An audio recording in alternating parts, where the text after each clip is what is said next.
ওই দিবা, বেশি ঝুঁকলে কিন্তু পড়ে যাবি।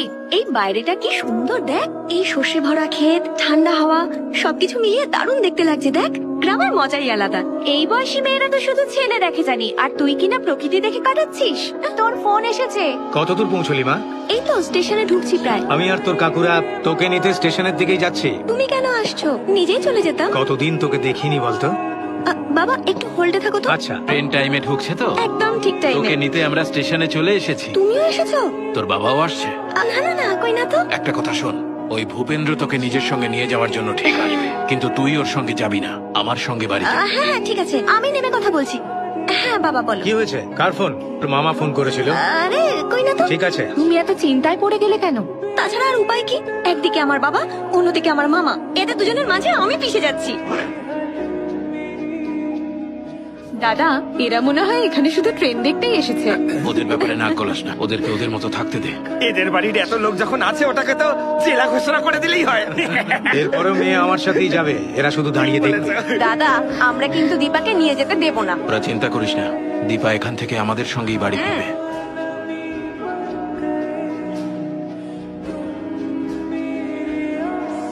দে ব্যাগটা দে, চল। কেউ কোথাও যাবে না, আমার সাথে চল। কোর্টের আদেশ মনে আছে তো?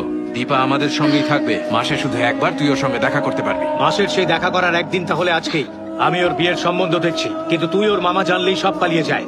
আজকে মেয়ে ওর বাবার সাথে যাবে, চল তোমার। বললেই হলো, শুধু জন্ম দিলেই বাবা হওয়া যায় না, সম্বন্ধ এলে আগে আমাদের জানাবি।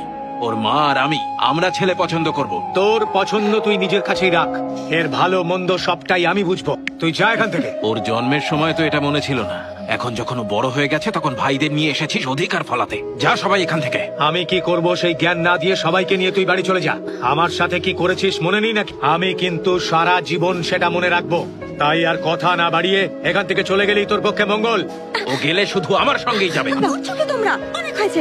সবাই ছুটিতে বাড়ি যাওয়ার জন্য পাগল হয়ে যায়, আর আমি হোস্টেলে থাকলেই যেন বেঁচে যাই। তাই দুজনের জন্য, তোমাদের ঝামেলার জন্য। তোমরা দুজন যা খুশি করো, ঝগড়া মারামারি যা খুশি করো, প্লিজ আমার সামনে করো না। আমি আর নিতে পারছি না, প্লিজ।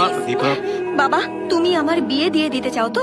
তুমি যার সাথে বলবে আমি তার সাথেই বিয়ে করব, কিন্তু আমারও একটা শর্ত আছে, ততদিন আমি মামা বাড়িতেই থাকবো। আজ না হোক কাল ও বাবার কাছেই ফিরে আসবে। ওর বিয়ের সম্বন্ধ দেখা শুরু কর। কেমন ছেলে চাই সেটা বলো। শক্তিতে বুদ্ধিতে যে ছেলে সেরা হবে, যে শত্রুর চোখে চোখ রেখে বাঘের মতো তার উপর ঝাঁপিয়ে পড়তে পারবে, সে ছেলের পা যেখানেই পড়বে সেখানেই খুশির ঢেউ উঠবে।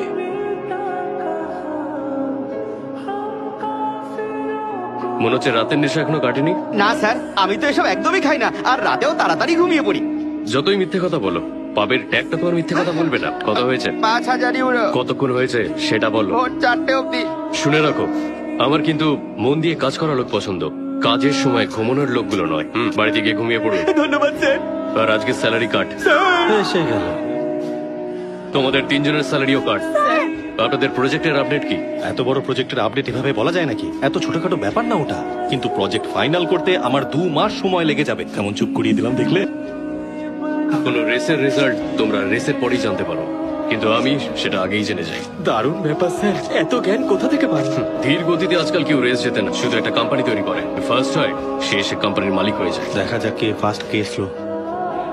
এটা ক্লায়েন্টকে পাঠিয়ে। ক্লায়েন্ট সুইডেনে আছে স্যার, আর সেখানে এটা পাঠাতে আমার 2 সপ্তাহ সময় লেগে যাবে। একটা কথা বলুন, আপনার যদি আপেল খেতে ইচ্ছে হয়, আপনি কি কাশ্মীরে যাবেন নাকি ফলের দোকানে যাবেন? ফলের দোকানে? এটাও ঠিক তেমনই ব্যাপার। ক্লায়েন্টকে মেইল করে দেবেন, তাড়াতাড়ি কাজ হয়ে যাবে। আপনার মাথা কাজ না করলে অফিসের ইন্টারনেটটা কাজে লাগান।